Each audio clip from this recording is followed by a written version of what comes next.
Hello, everyone, and welcome to PopCultX, or welcome back to PopCultX. Today, we have a great panel discussion for you all when we're going to be talking about film auteurs and comic book auteurs. Now, we'll get to maybe a more classical definition of what that means, but I really want to know from our esteemed panelists who we have here today, which is Adrian, Jack, and Gen X joining us again.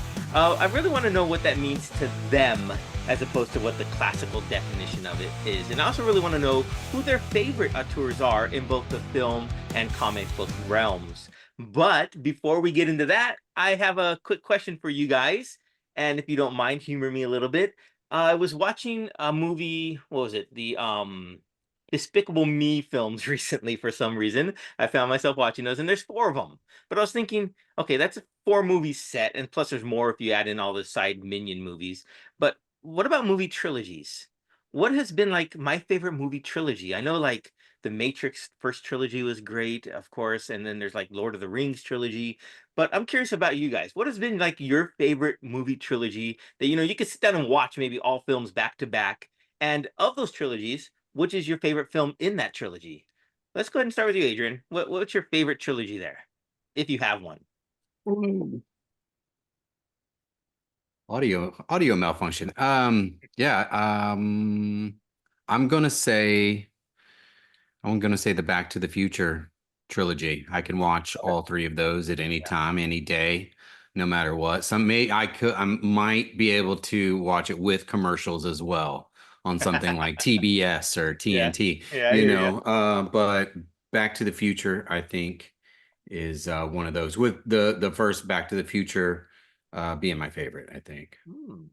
Interesting. How about you guys? Any favorite of the Back to the Future films? Or Jen or Jack? Uh, you go, Jen.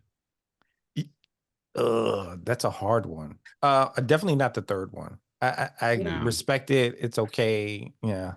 But the Western piece, I was like, I think I'm gonna go with the original one just because it is such a milestone of a film. Mhm.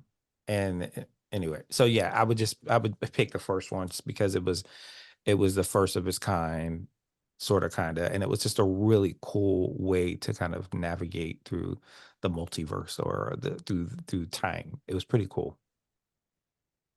Can I Okay. say Rick and Morty? Can we grandfather that in? Yeah. It's Back to the Future adjacent. Is that it? Right. It's the son Jason. of Back to the Future. I think part 3 actually is my favorite because of the Western. So, everyone has their own perspective and opinion, so that's great.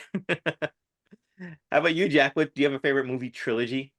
I think, using my Jedi powers, I feel like we're all consciously not saying Star Wars and Empire, but just to keep that ball in the air. And I know it's not a trilogy. I think the first 3 Scream movies are fucking perfect. Okay. I love one. There's no bones to pick with 1. I think 2 is the kind of my favorite. Like, there's so many things like are just it's just a great expansion of the original. And for the longest time, I think 3 kind of got it was sort of like the stepchild of the 2. And on a rewatch, like, I think the sort of like the movie within the movie and the like every scene with Parker Posey and Gail Weathers, sort of like I think it is truly a delight. So like I think those first 3 movies, but I would also say like 4 and 5 are fantastic. But just to limit it to trilogy, I'd say Scream. Okay. You guys favorite Scream movie? Favorite one? Yeah. Man, I actually like the new ones. The To new be ones quite are honest, the new ones are really good.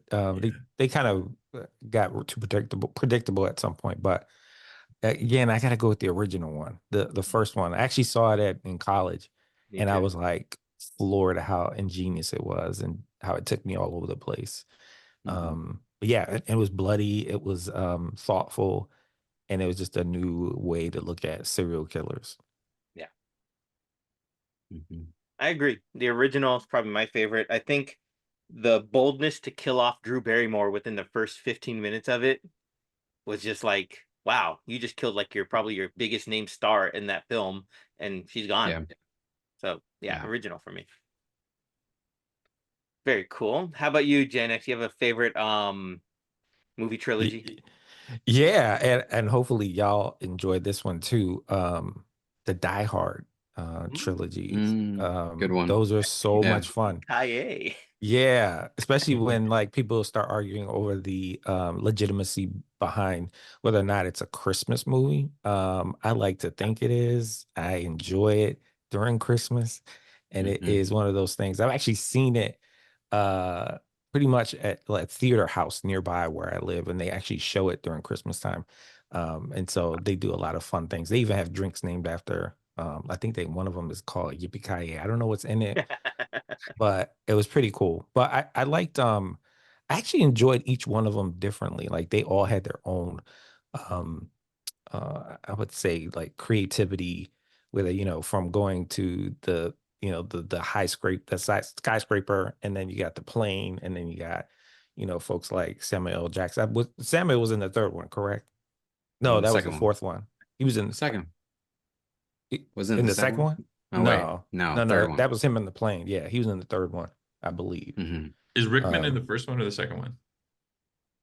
he's in the first one. First one, I Rickman. think. First one. Rickman? Yeah. First one. Yeah. Alan Rickman. Yeah, Yeah. he's the Hans Gruber. Yeah. Did you ever see the documentary around that?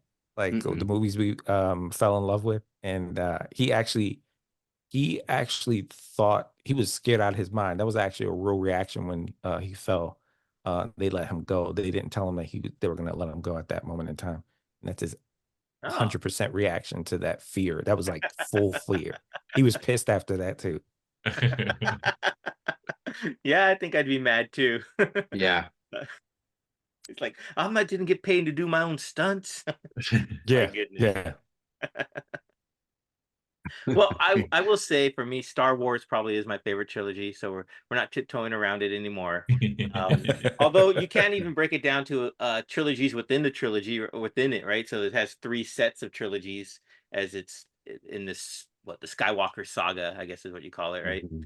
So the original trilogy is probably my favorite. I mean, there's a whole show for you right there. It's like you can talk about, is it a saga? Can you even count it as a trilogy anymore? Right. Right. With so many movies behind it, so many TV shows, like it's beyond trilogy. Yeah. When we were younger, yes, that was a Yeah. fact. It started as a trilogy, but now can you put it in a long list of trilogies? Anyways, that's it. Like I said, it's another show. That's another show. I did get the whole VHS trilogy of the original one, so that's my trilogy. I'm calling it that. That's what I'm sticking with. Daddy, I'm surprised you didn't pick the Clint Eastwood westerns, those trilogies. I'm not a big Western fan. I mean, What? I'm not. I mean, Tombstone's probably my favorite Western film. Okay. And I actually just saw a documentary about Wyatt Earp that, kind of like made me rethink all my thoughts about the movie Tombstone because of how Hollywoodized it actually is. But but that's probably my favorite Western, although there are The Harder They Fall, which is a film on Netflix, was really good. And that's talking about, people of color and the cowboys, how there's more of them than we actually even realize. So yeah. Okay. Cool. So now we know where we all stand in trilogies. Now I know what to get you for like Christmas gifts or whatnot. Little close Nice. Yeah. But we are The talking Lego about DeLorean.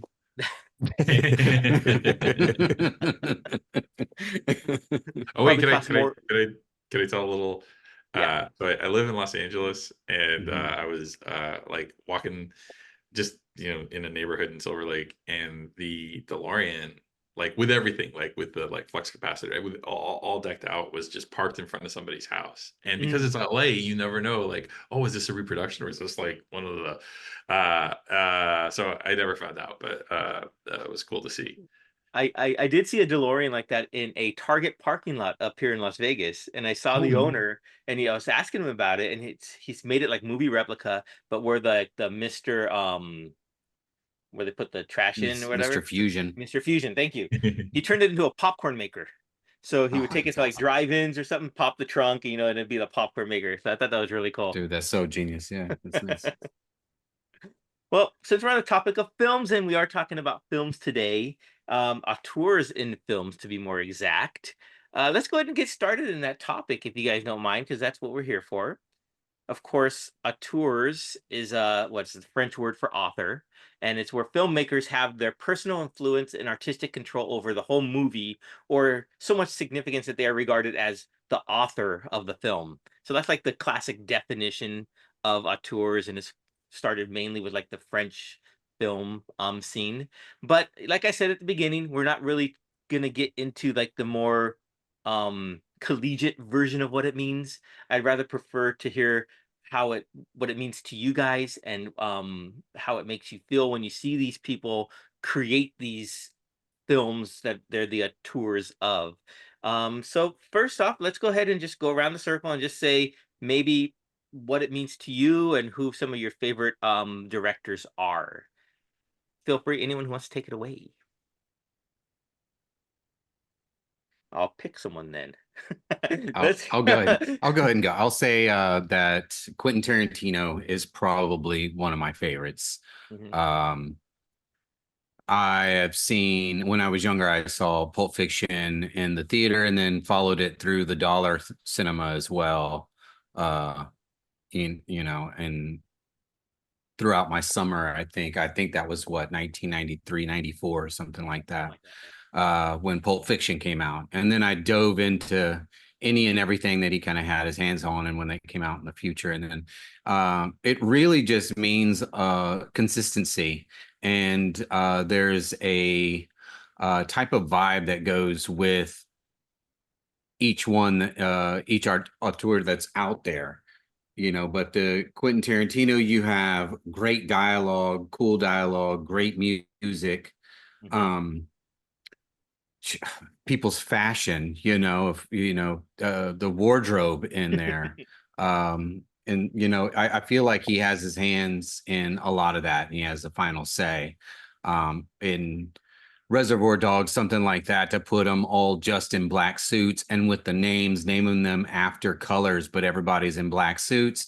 There's a little bit of poetry behind a lot of that. And then most of those guys, spoiler alert, are just covered in their own blood or somebody else's blood, so they all become Mr. Red, black, and white, by the end of it. So there's just little things like that I am a huge fan of, and I've seen his movies multiple times. Is Pulp Fiction still your favorite film of his? Yes, Yeah, yes, Pulp Fiction will always be in a top 5 of my movies that I can watch at any time. absolutely. Yeah. Mhm. How about you, Jack or Gen X? Any of Tarantino's films resonate with you? Oh gosh, yeah. All of them. Although I gotta say, like, I love them all. I think they're great.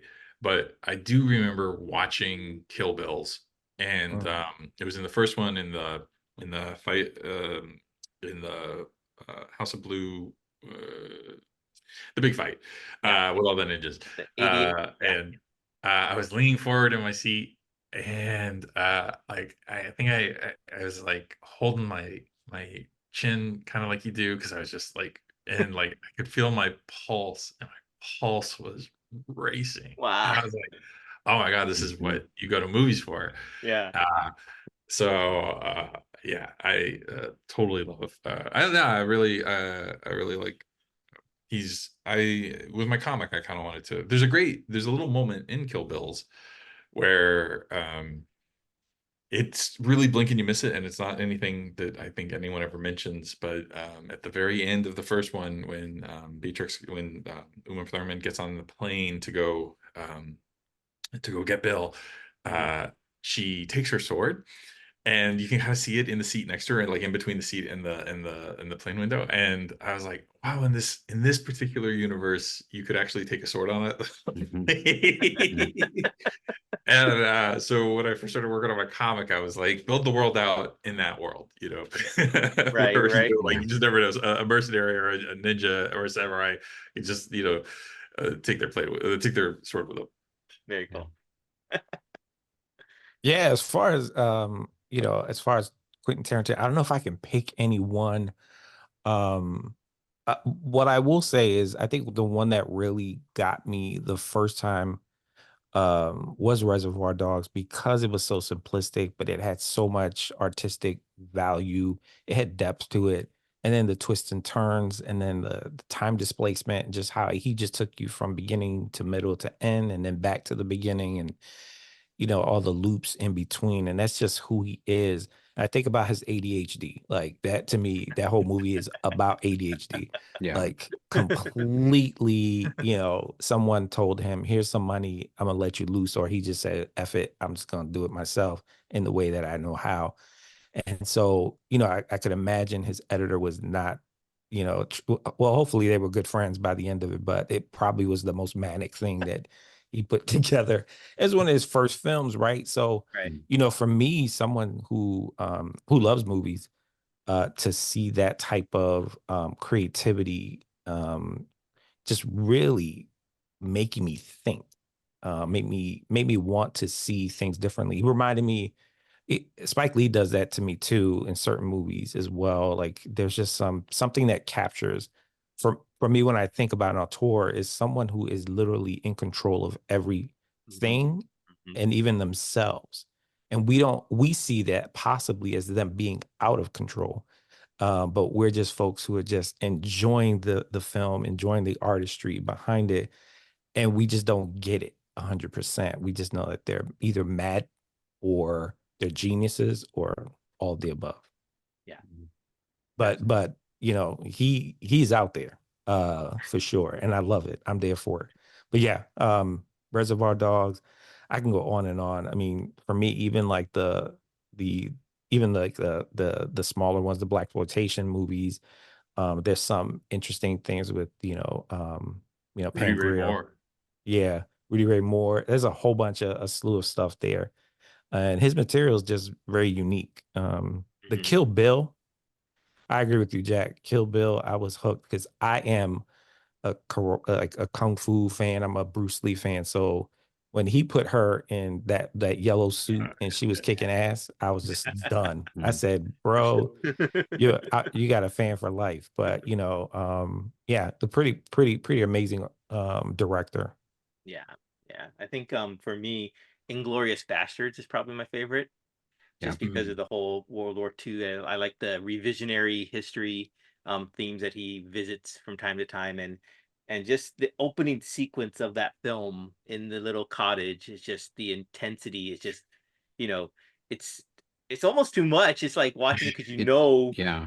where they're hiding at, and and it's just wow. And then of course his casting choices and who he writes the parts for, it's just sublime. So yeah, Tarantino is very much up there for me. He knows how to get you right in the throat, that anxiety kind of feeling, especially in Inglorious Bastards, where um, it's, every scene I feel is like that. You have no idea, like, oh my God, is this person about to die? Who's Yeah. about to blow up? Yeah. Somebody is going to take a bullet, or something like that. So, yeah, I know exactly. And I love that feeling. It's so weird how it's like, oh, we need apps and therapy to help us with our anxiety. But then we watch movies like Inglorious Bastards at 11:30 at night before we go to bed. Just Yeah, taking in every scene is nothing but anxiety driven. Yeah. We're weird. yeah. That's some strange stuff.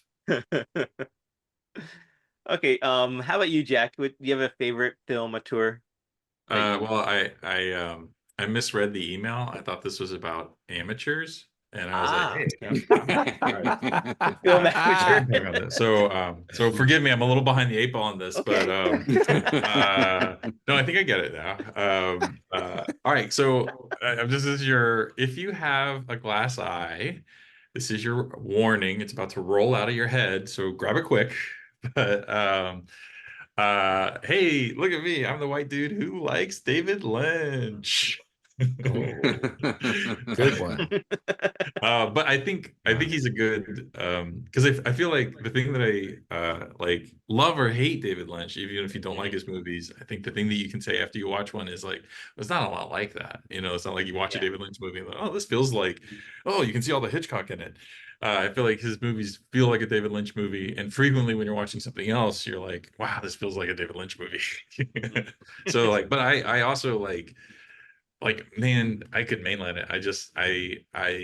I think that there's a kind of an approach to art that I think he really embraces, and you can kind of see it in the way that he makes movies, which is like is very intuitive rather than, you know, like there's a conversation you hear from time to time about like for people who write scripts and things like, are you a plotter or a pantser? Do you fly by the seat of your pants and just make stuff up as you go along, or do you like carefully and intricately plot? And I think like Lynch is this sort of like he's a process like completely divorced from either of those, which is just sort of like, hey, I'm gonna make a lot of emotionally resonant kind of symbolic images, and you're going to have your response to them, which may not be my intention and may not be the same response as the person sitting in the seat next to you, but like I'm just going to throw it up there and it's a Rorschach, and everybody kind of like, you know, they respond to it how they respond. And like I, as a guy who's very controlled in my work, love the kind of like just the free form, like the dreaminess of that. Oh, it's amazing. Okay. Okay, I can't say I haven't seen too many of Lynch's films. I know I started watching Mulholland Drive, and it was like, whoa, what is this? So I do need to finish it at some point. But yeah, I can totally see how, especially what you said, that when people see his film, you know it's a David Lynch work, and then you can see other people comparing other people's work to David Lynch. Oh, it's David Lynch-esque. I could totally see that. He does have a very unique perspective on things, so that is a great choice. How about you, Gen X?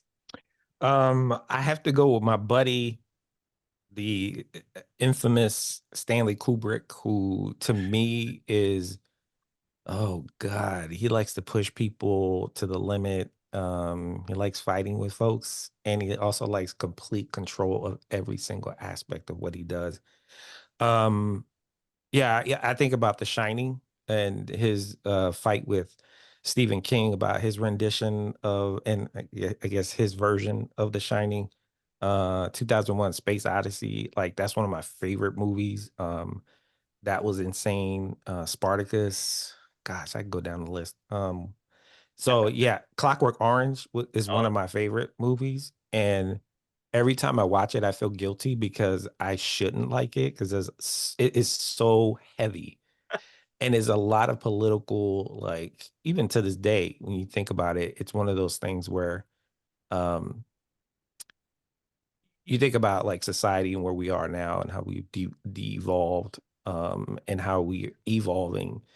It's a cyclical matter, right? And so we continuously are, I don't know, we're glutton for punishment a lot of the time. We never learn our lessons, and at the same time, we're our worst enemy at times. So, and then blaming, society, and so there's a whole bunch with that I could talk to about him. Um, but his movies are iconic. I mean, just when you see a Kubrick movie, you know exactly what it is. You know his stylistics. You know the camera angles. I think about like Full Metal Jacket. I mean, the first 20 minutes, I think I was like, holy shit, like what's gonna happen for the rest of the movie? And it was a real conversation about Vietnam. Like, when it gets down to it in humanity, and just, that was the one of the real pivotal points for me, to dive deeper into the Vietnam War. I hadn't really understood it completely, or understood why it was an important piece to the puzzle. But Kubrick was, he was a wild boy. I mean, when he got in his later days, I'm not sure if I liked his like Eyes Wide Shut stuff. Like I was like, this might be a little too out there for me. But I could always point to those instances where his genius superseded anything and everything. And yeah, sometimes you guys got to let him do what he had to do, in order for him to to really get that genius level mode, and that he was going to give you a great product, and that people may or may not like it. You know, I don't know if there was anybody in between that was like, I'm in, you know, I'm in the middle. You either didn't or Yeah, you either didn't like it or you liked it. So, absolutely. yeah, Stanley Kubrick, that's the man. Right on. Yeah, the Shining definitely like I think we've mentioned before, where every little thing has like a meaning in there, and it's across Yeah. all of his films, where every something on the wall has a meaning. Just every little piece of information you get from a Kubrick film has meaning, and I think that's really cool. You know, even that movie in itself, it went away from the book, Mhm. right? The actual, you know, Stephen King book, and you still look at it and you go, you know what? I like that version. I still think that that's an original to me. Like that feels original. That is exceptional, and it's a great rendition. So, yeah, that's the type of person he was. He was freaky looking too. That was the other piece. He freaked me out a little bit. I couldn't look at him too much. I thought that he might actually either turn me into stone, or he might yell at me in some jungle in Vietnam. I don't know. Oh, Jack, you're on You're mute. muted. Thank you. I'm going to accuse Gen X of cheating because if you look up auteur in the dictionary, it's like Stanley Kubrick's picture is right next to the word. Oh, Dude, busted. he's like the worst. He was a bully. He really was. But yeah, I mean, Stanley Kubrick was the bane of a lot of people's existence, and at the same time, he was like a freaking genius. So yeah, I think Hey, he's one of my favorite directors for sure. on that note, and I sorry not to jump in and over the host, but I wonder, do you think because I think all these guys that we're talking about are probably you know, like their number one priority isn't being easy to work with.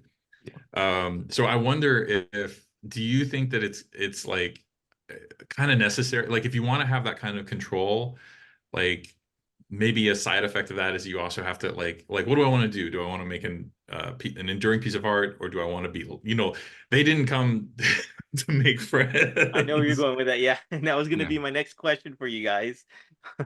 But I will add before we get to that question. Um, when I first thought about this, I thought like my thought was going to be Wes Anderson was probably going to be my Mm. favorite auteur because of Mm.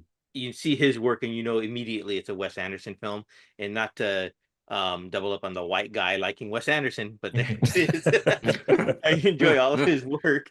But I think after giving a lot of thought, and even just this morning, it occurred to me that probably Mel Brooks is Mm. probably one of my favorite auteurs, even though he's not considered a tour because he does a lot of comedy and satire. And if you look at the definition of the whole, and that's probably why I prefaced that we're not doing the whole classical definition, because I wanted to fit my narrative of Mel Brooks into this conversation.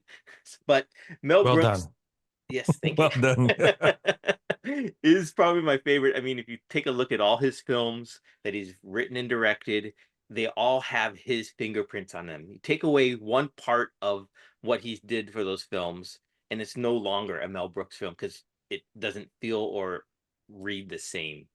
And I just love all of his films, from Young Frankenstein that he co-wrote with oh, what's his name?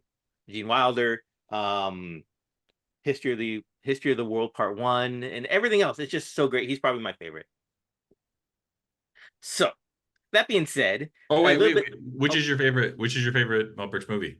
oh goodness, Mm. that's a tough one. It varies depending upon my mood. I like Blazing Saddles, Young Frankenstein, Spaceballs. I like them all, and I can watch any of them. I mean, History of the World Part 1 is probably my favorite. The sequel that they made in that TV series didn't have the same feel, even though he was included in it, but it didn't have that same, you know, you could tell it's a Mel Brooks production. But I mean, I also like The Producers. That was so Mm. well done as well. Oh So yeah. it's so hard to say which one's my favorite. It changes, like I said, day to day. How about you guys? You guys have any favorite Mel Brooks films? Are you a fan of his? Yeah, Spaceballs. Yeah. I mean, it was a parody. It's the epitome of parodies Yeah. out there. I think it's the number one parody. It if there was an award for it to, you know, they'd win tomorrow. For best parody. It's just he did everything in that one. Yeah. as close to the line as he could, without getting sued or, I'm sure that him and George Lucas had some cigars and whiskey over the whole thing and was like, hey, I want to do this. And, you just let Mel Brooks do what Mel Brooks does. And that is just make you smile and, laugh silently and, hurt your stomach when you're, kind of laughing so hard by the end of it. But I love that they told Mel Brooks for Spaceballs that he couldn't do any marketing or TV or t-shirts and lunch boxes. So that's why that one small shop scene is in there. Yeah. He was like, but you didn't say I couldn't talk about it. I couldn't talk about it and be fake and all this. I don't know. Yeah, I love Spaceballs quite a bit. That's a cool fact. I didn't know that. That's a cool fact to know. Very cool. So what you were hinting at there, I think, Jack, a little bit was the pros and cons of a tourism, right? So is it better to give one person that much control over that project, or should it be divided amongst many creative people who bring in their own perspectives to a film or whatnot? So just real quick, what do you guys think? Pros or cons? Is it for just films for right now? We'll get to comic books in a bit, but just for films, do you think pros, cons? Which way would you, if you were producing a film, which way would you like to have it? Let's put it that way. Well, this is interesting because like during the strikes, this was a thing that was popping up. One of the sort of the points that they were debating was like they wanted to sort of have a mandatory this many writers in the writers room, like you just to make sure that, and I think the prompt behind that is like, oh, you want to have as many people working as possible. That's what these unions are for. So if you make it so that you can't just have three people, you have to have but then I kept kind of circling back to a lot of the things that I like, I think, and things that I really like, which I would say are also specifically auteur things where like, oh, it's really just one person, maybe one person doing the writing, and you don't want to ever force them to not do the thing that they do well the way they do it well. So like I'm kind of like, I am very pro union and very on the side of the unions in that argument, but not on that point. I think on that point, like, you have to have exemptions for people who are, like, or like, hey, it's me and my writing buddy and the two of us do it, whatever you're, but I think you can't come in and say like mandate, you got to have 8 people in the room. I think allowing people to do the thing that they want in a very specific way makes very specific and kind of really individualistic work.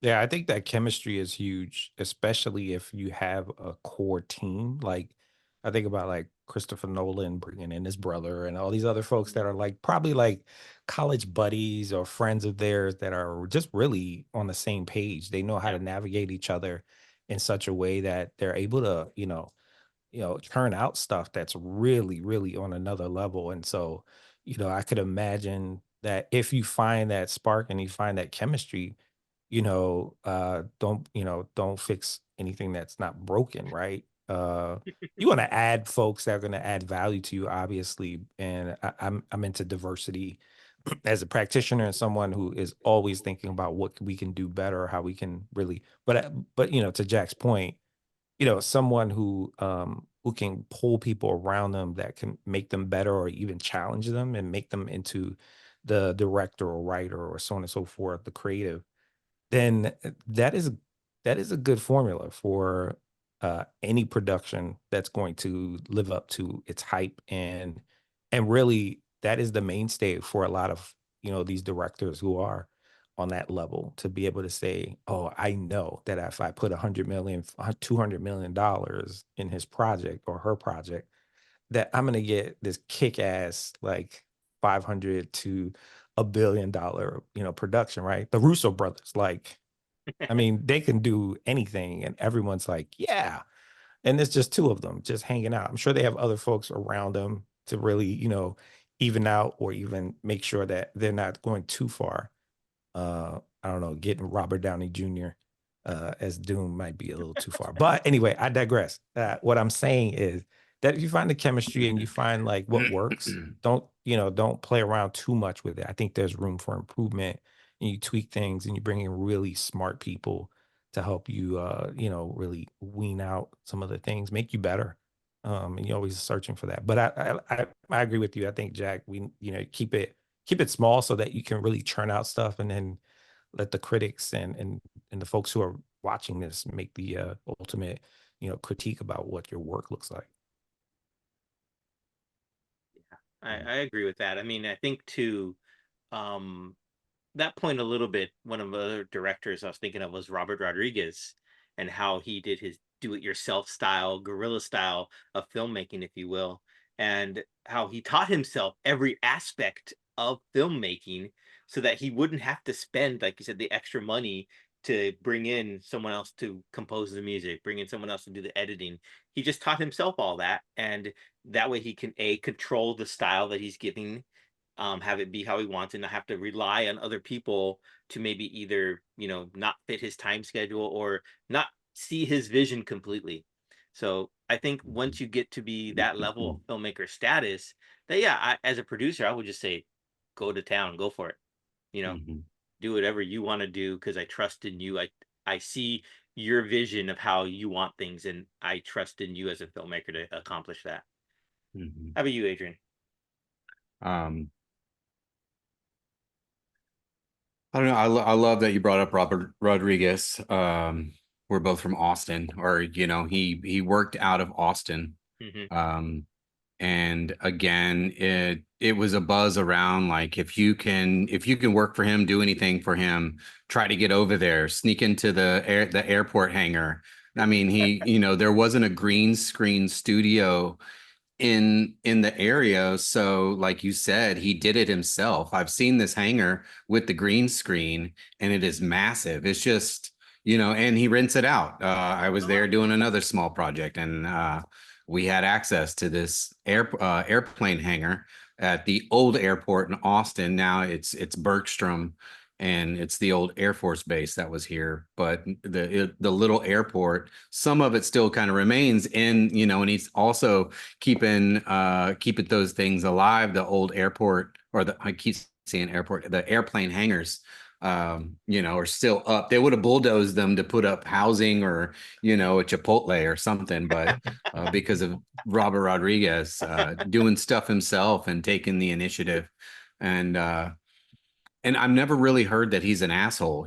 Sometimes when you are that person, and you are that one that needs things your way, I think that's part of some of the cons, with the pros and cons. You end up, well, you start hearing the whispers of they're really difficult to work with, or when really they just want shit their way. It's their vision or whatever. And sometimes it leaves a bad taste in people's mouths. I don't know.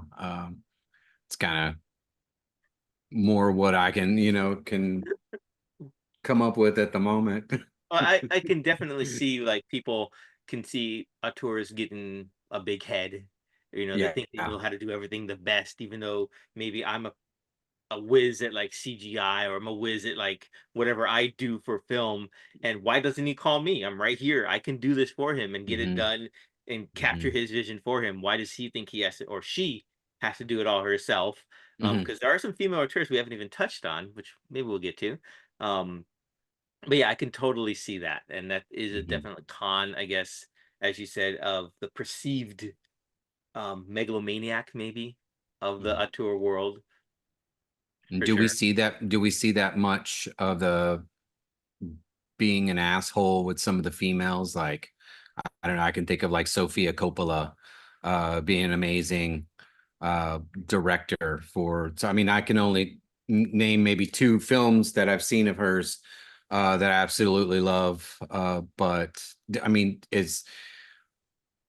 do we put that label on the female and say, oh, that she's really hard to work with, or is it just some loud, Or is it a double standard where maybe we or do is it a label double the female standard?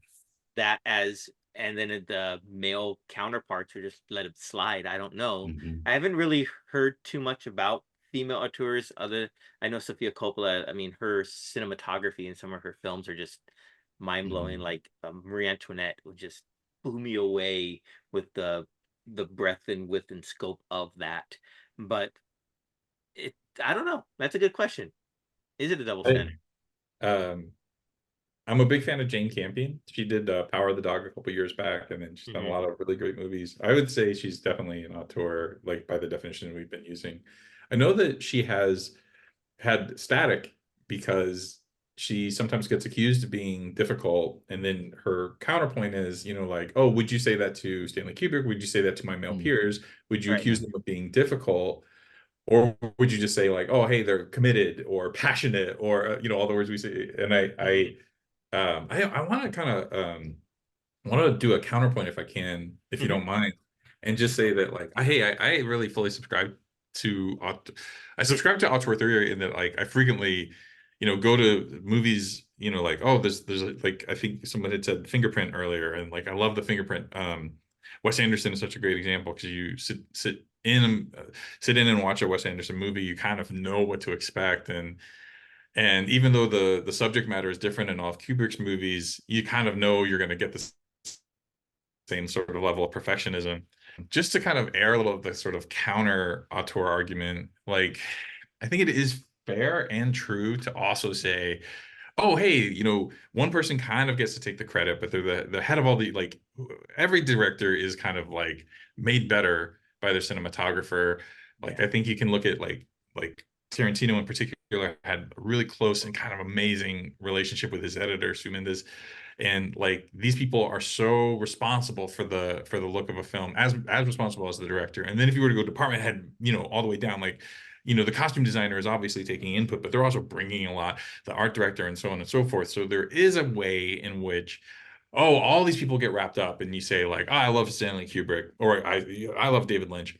And you're kind of giving one person the credit for like all of this work. And then when you sort of like line those guys up, and I say guys purposely, oh, surprise, surprise, it's one white dude after another. And like their departments are extremely diverse. You've got women and people of color and like just gays. Yeah, everybody is sort of like under that umbrella, but it's the white dude who gets to go up and kind of get the acknowledgement. And I think the criticism of auteur theory that it undermines a lot of diversity is, I think, like super valid. I think you can address both, you can hold both in your head, like I think I just wanted to speak to that.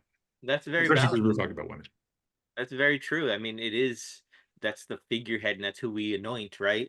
Yeah. As being the whole visionary of it, when they do have all those people down the line who help propel the film to the status of which we hold it. Absolutely. Yeah, the only thing I would add to it, even to that, I guess the title of auteur is that sometimes you can actually find folks who are knee deep or waist deep into their like style, but then something happens. Like let's say they're difficult to work with, or they're blackball or blacklisted in some way, and they change things about their style to amplify. Like I am that good, right? And so I think of folks like, I don't know, like Spike Lee. Like he's done mainstream movies, but if you look at his earlier work, they're very artistic and like kind of grassrootsy, right? And then he finds his own way, his own style, and then he does like a few mainstream movies, and nobody knows it's actually him directing it, right? Or these other folks that are in production. I think about Ava DuVernay, right? Like she's done a lot of documentaries. She's, best friends with, Oprah Winfrey, so that doesn't hurt either.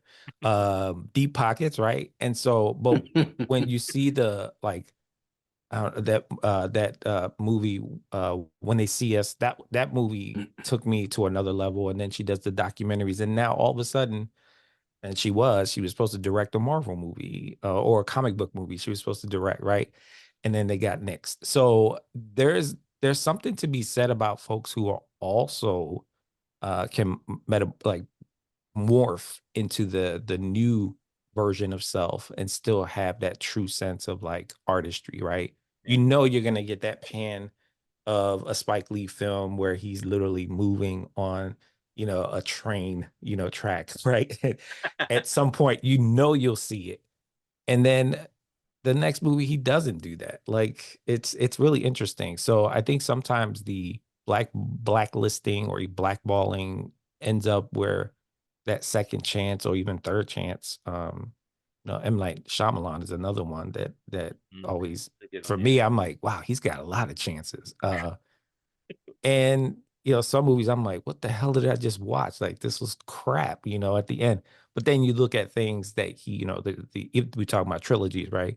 yeah. You're talking about Split, you're talking about all these superhero movies. I mean, he Glass. pulled me in really. He's Glass, yeah. So, so anyway, that to me says a lot about a person who is on that level to be able to interchange, come back full circle, get great people like Jack said.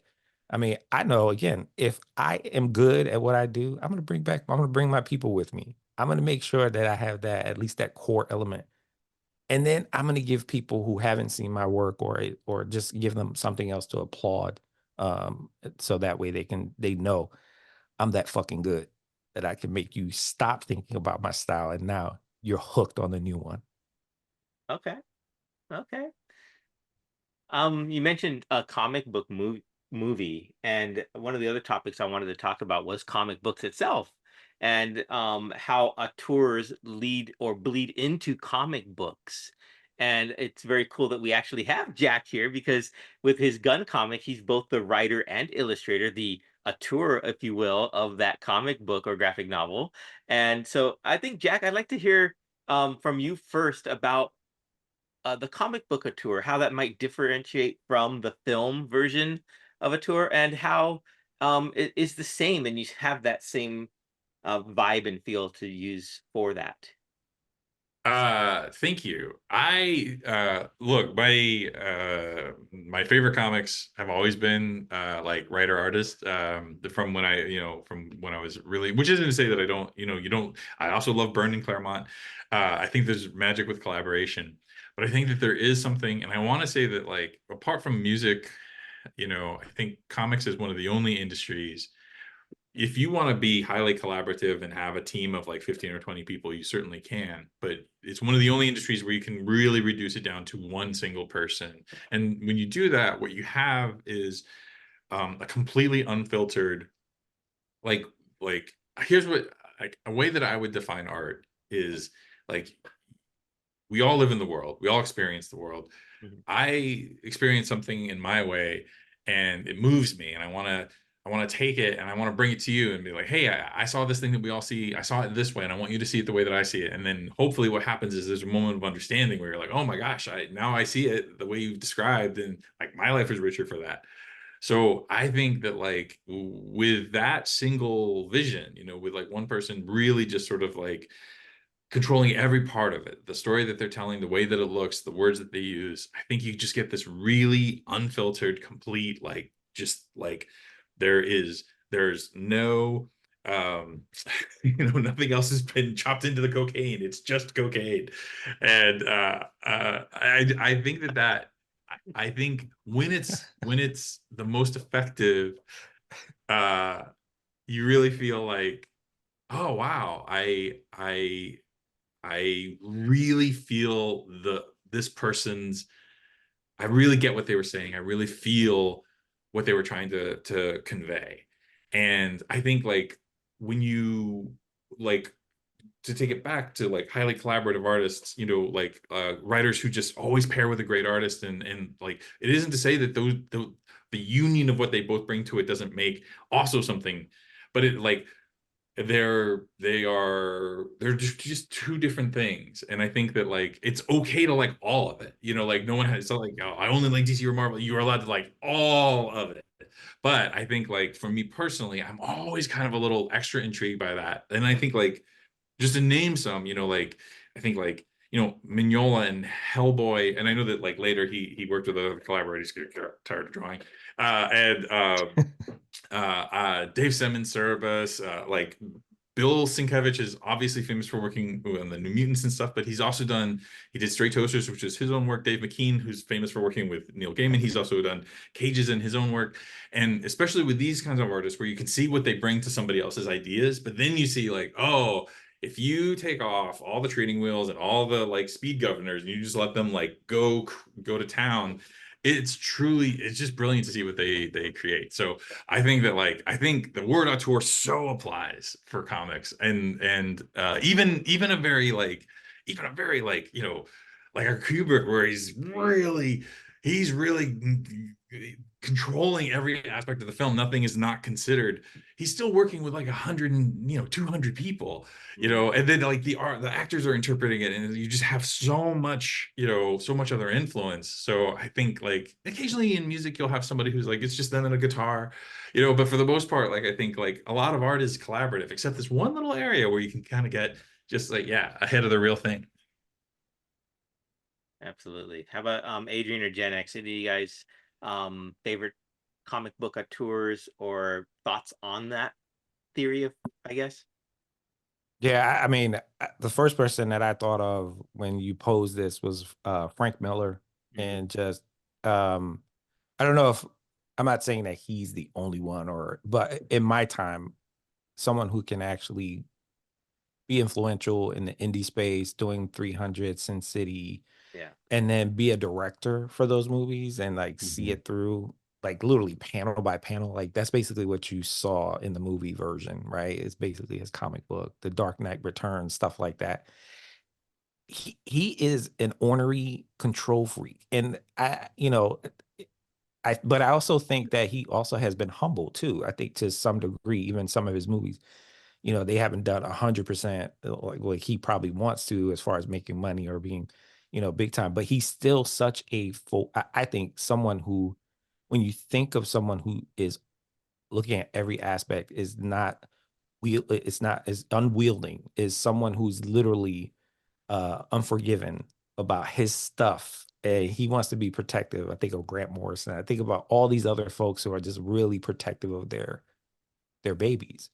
Yeah. And I don't fault them for it. Like I really, when you think about the corporate gears and the people in charge who want to take over your stuff, why would you let that go, right? And so I think there are people who have power, who will power because of their influence. Frank Miller, to me, has been influential for decades, Yeah. and it is because he doesn't let it go, and he literally is that. He is literally the epitome of that ornery old man in the corner who is like, you don't know what you're talking about. I'm going to do it my way. Rawr, right? And he's just whatever, right? But he's also the old man who gives wisdom. And again, I think he's been able to capitalize on finally, in his older age on his stuff, which is pretty kick-ass. I mean, some people they have to die before they become really, really famous. And he's done it during his lifetime. True. True. I think Frank Miller is one of the ones that I thought of when I first thought of this question, was that, and it also led into film, like you mentioned, with like 300 with Zack Snyder, and then Sin City, of course, with Robert Rodriguez. So yeah, he's one of the ones that I definitely thought of. He How about you, found the Adrian? form. Frank Miller found a nice formula of like, how do I bring what people actually see right here in their hands to another one of their favorite mediums, going to the theater. And like Gen X says, it was like panel to panel to panel.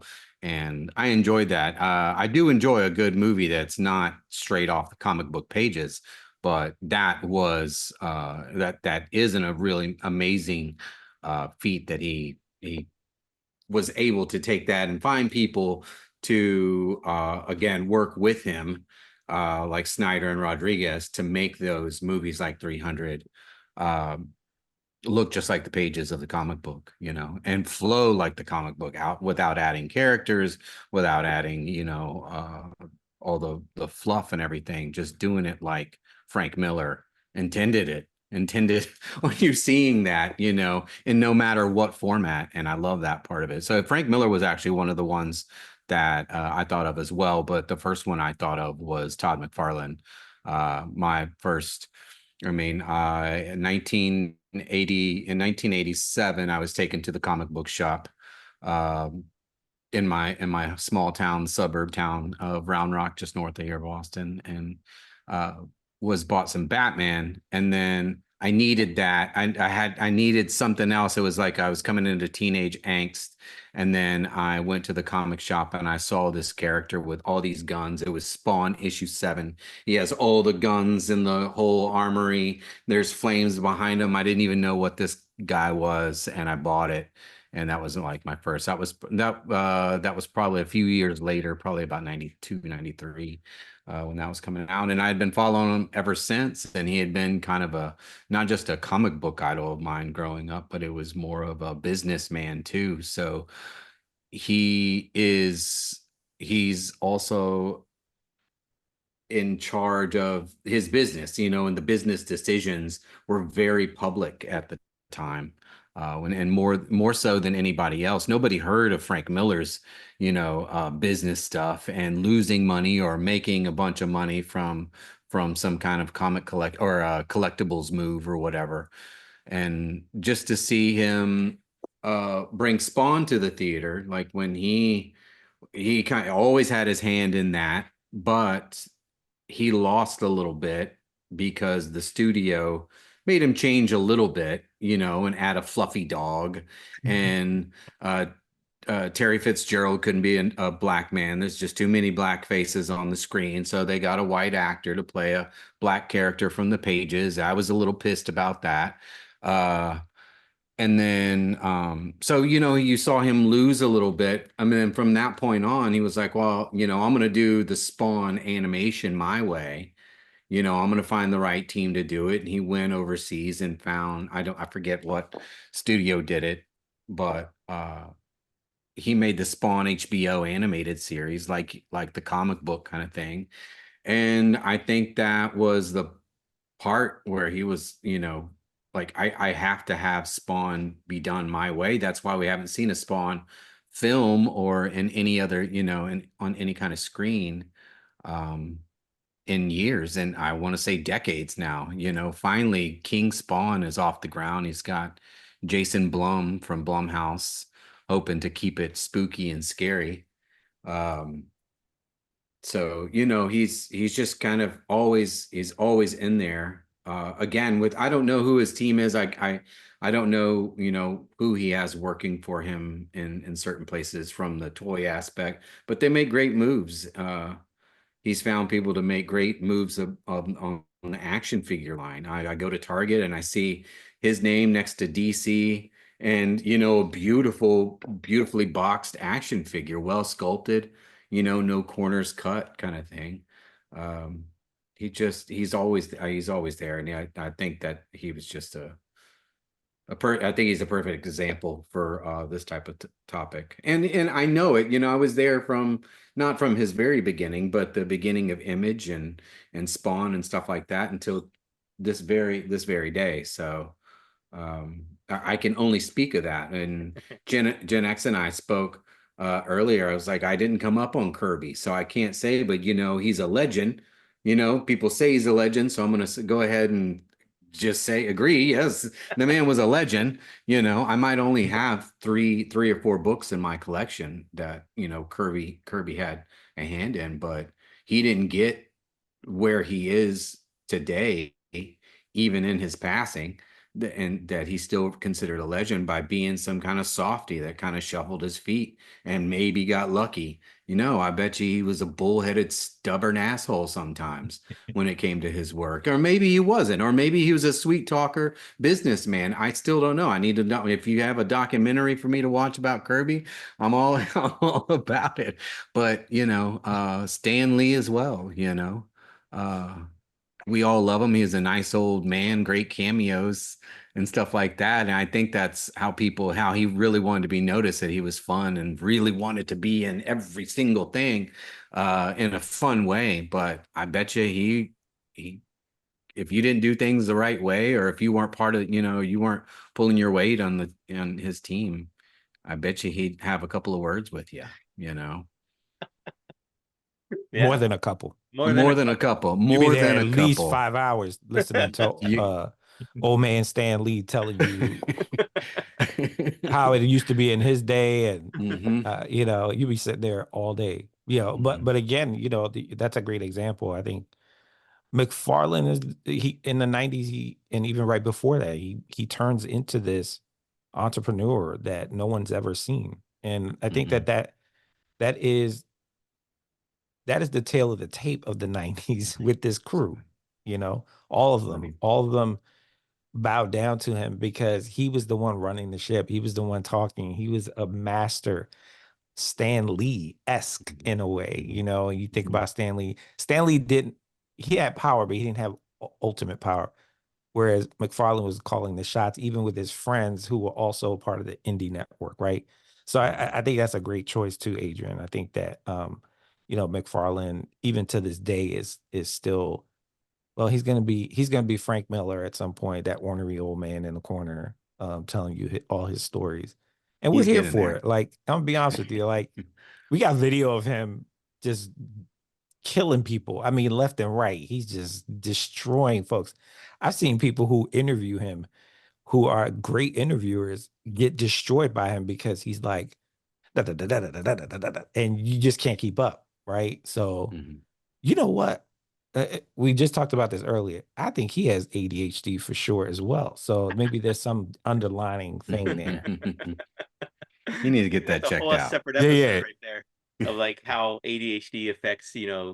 filmmakers, We need a comic book research team. artists. Yeah, there you go. Let's get a research team to You go need a over that. disclaimer at the bottom of the screen that we are not doctors at all. This is Right, purely that's a good one. speculation Just opinion. and for entertainment purposes only. No, entertainment purposes only. Yeah. Allegedly. Allegedly. There you go. I'm glad you brought up Frank Miller, who is, like, I think, like you said, perfect example. But I also think he clarifies the point in a different way. All right, let me just umbrella statement. He's a genius, and we all love The Dark Knight. Like, we all love so much of his work. He's had an amazing career. He's a genius, and there's no slamming Frank Miller. And also, all art is subjective. Mileage varies. Everyone has their taste. So I'm just gonna speaking from my taste personally. If I was because we have a lot of examples where he, like, I think Daredevil, we have, he worked on his own stuff, and then often he did writing or art. Who doesn't want to have Frank Miller be their writer? No one. If I was on Daredevil and you were like, hey, guess what? You got Daredevil. Yes, I'm stoked. Your artist is Frank Miller. Oh, okay. And is I look, the guy's fantastic, and, like, I think a lot of people really love his style, and I do and I don't. But I think when you read the Dark Knight in particular, I feel like nobody else could have illustrated that. Like, nobody else could have made it what it was. And even though I don't always like Frank Miller's art in isolation, I think when you see him doing the art behind his own work, like, it brings his art up to a different level. Like, it really elevates it in a different way. And also, the way you interpret it is a little different. And I think this is true of 300. I think this is true of just about everything, which is not to say, the stuff where he was only writing, or only doing the art chores isn't up to isn't as good as. It's just that, like, that thing about when you are your unfiltered expression of what you're doing. I think, like, that is such a perfect example, because he really, like, knocks the ball way the fuck out of the park when it's him. Hey, Jack, as an artist, do you think as people age, they become a caricature of who they are? Like, at some point, do you feel like an aberration of, like, of who they are?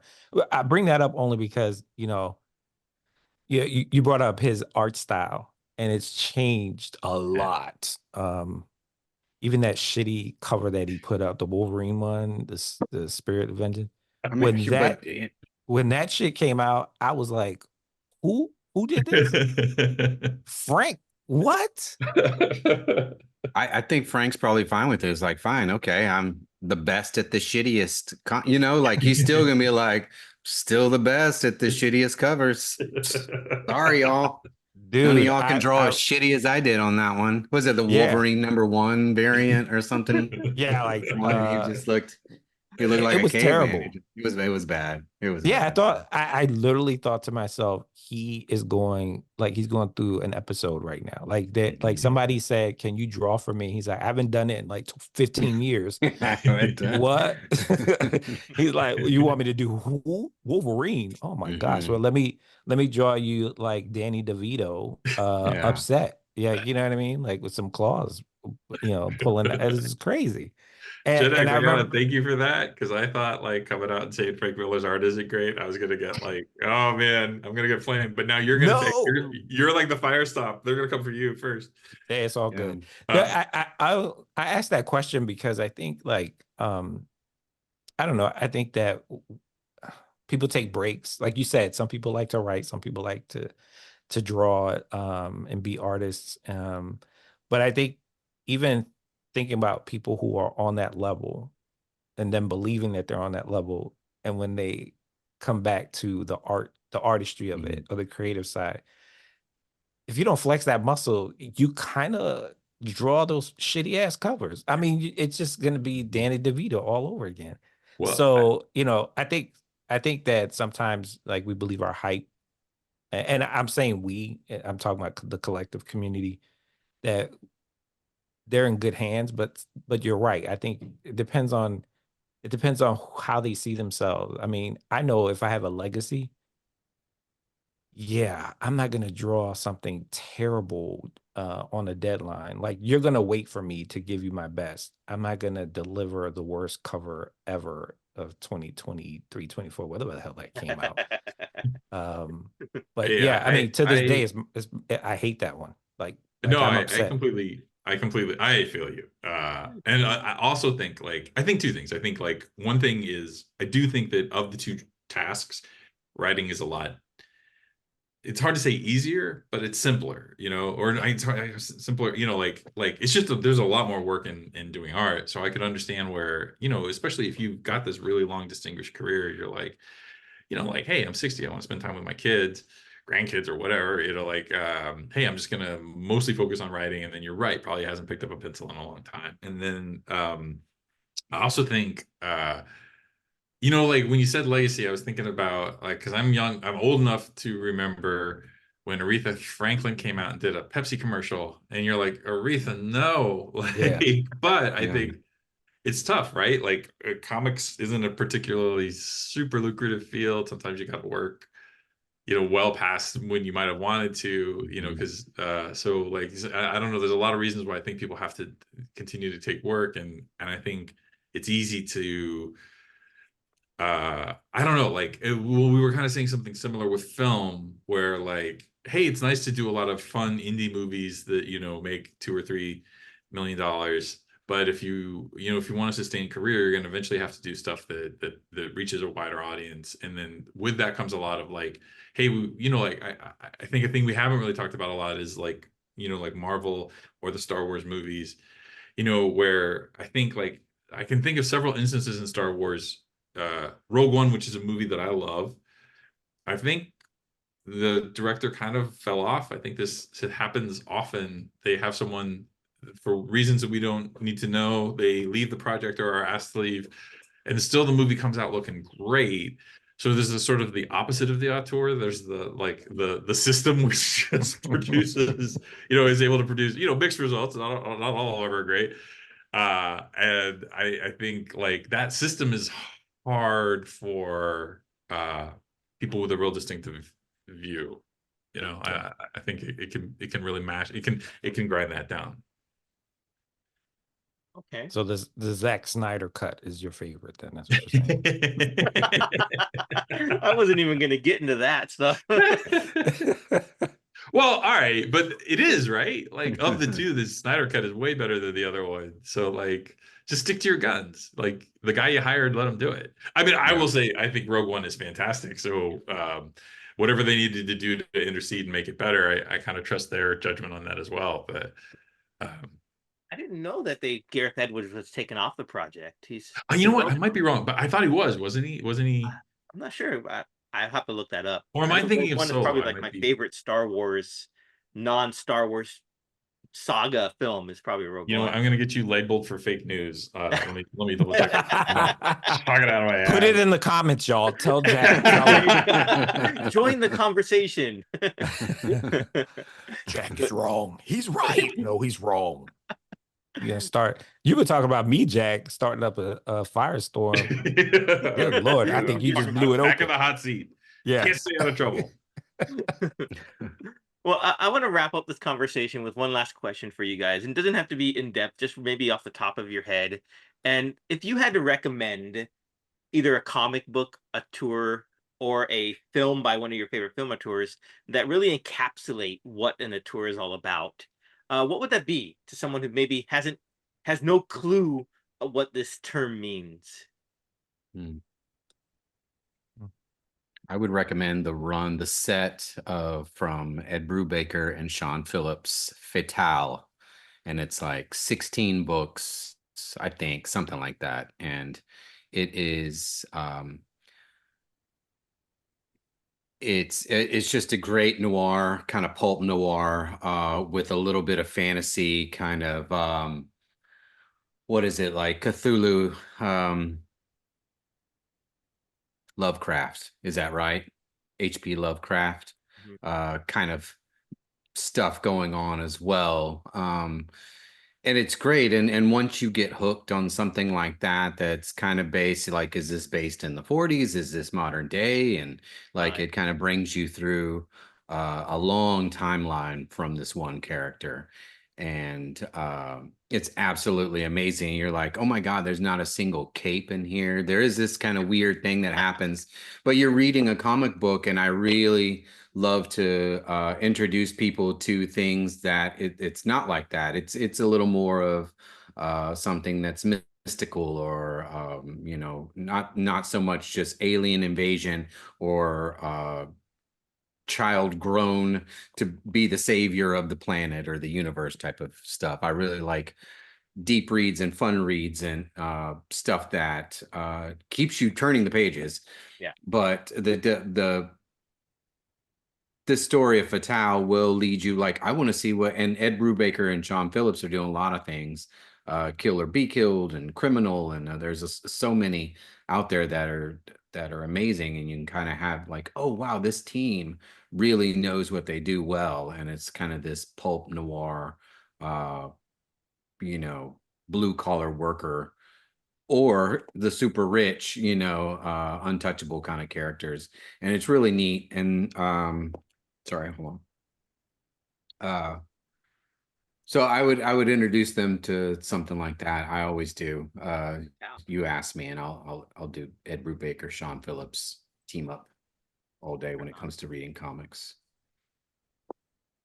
Jack, any film or comic book that you'd recommend to someone? I'm gonna go with a comic, but I think Jeff Lemire had done, before he became the guy that he got put on every DC book. He did a series, like a trilogy of independent books set in Essex County, which I think is Canada, or some great white northern expanse. And he's very, very simply drawn. Like, I think if you like, and nobody had seen his artwork before, he's got a very naive style, and then he's telling these stories that are very specific, like extremely specific. This is people in rural towns in Canada, and on farms. And I feel like, you can't, you have to look far to get like a more heavy dose of somebody's very, very, very specific experience drawn in an extremely specific way. Yeah. But like, I think like anyone who reads them loves them. Like, they're just universally kind of acclaimed, and they're amazing. And I think I think to bring everything kind of full circle, I think the magic of auteurism is it's highly individual. And yet, for some strange reason, the alchemy of art is something that can be so specific, it almost feels like it's one person's lived experience, can resonate with, as millions. And I don't know how that happens, but I think that kind of informs the best art. Yeah. I agree with that. Yeah, gosh, I hopefully y'all will agree. So I've had a love affair with Joe Quesada for like years. Like even when he took over Marvel, it, I don't know. I feel like everything he creatively touches or influences, it has been controversial at times, but like out the park controversial. Like, I think about like the Marvel Knights that's about to come up hopefully very soon in the movies. Like that thing really took me by surprise. He took all these like these these characters. I don't say low level because I love them, but they were just really like they were just like around the way neighborhood, characters, right? And he really amplified it. And I just think that I think about the Daredevils and then the influences, right? Like the people he brought on to actually do some amazing work under the banner of this like hurting Marvel comics, right? Marvel was in the shitter. They I just remember, and the reason why I know all this is because I followed Casada for such a long time. He was an immigrant, all the things that you want in a heroic, like real life translation. And then this dude just comes out of nowhere and just literally is influencing the comic book universe. And then, people, I think about David Mike Omen, who I love his work. Like his work is crazy.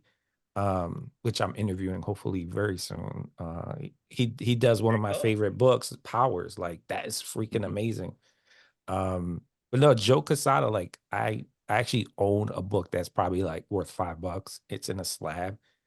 I would never sell it. Like it's just that dude can do no wrong in my eyes. So, but Okay. yeah, he's touched a lot of like, was it the One Last Day? Like that thing was crazy. So there's a lot that he put people. He basically controlled the narrative about how writers and creatives actually do business with their characters. Like you can't just kill them off and resurrect them. Like you got to have a reason why, and if not, leave them dead. Or Mephisto maybe can do some hocus pocus, right? So, but no, he's like a boss to me. Like he really was an orchestrator. He was Oz. He's everything to me. I think if I could meet that guy one day, I'd be like, thank you for my childhood, because he literally helped. I would say I'm gonna go out on a limb. He helped usher great books that we're now seeing on the movie screen that are allowing us to, allowing Marvel to prosper, even in a state where Marvel was, again, in bankruptcy and in the shitter. So Fair enough. I think, Jack, you mentioned full circle, and I think with my pick for this question would bring us back full circle to a trilogy, and that would be the El Mariachi Desperado Once Upon a Time in Mexico trilogy by Robert Rodriguez. So that's what I would say for if you want to something that's a great example of an auteur, go watch that trilogy, and you could see Robert Rodriguez's fingerprint throughout the whole 3 movies, and you could see his point of view and his storytelling style in how it evolved in that, actually, from the first one to the last one.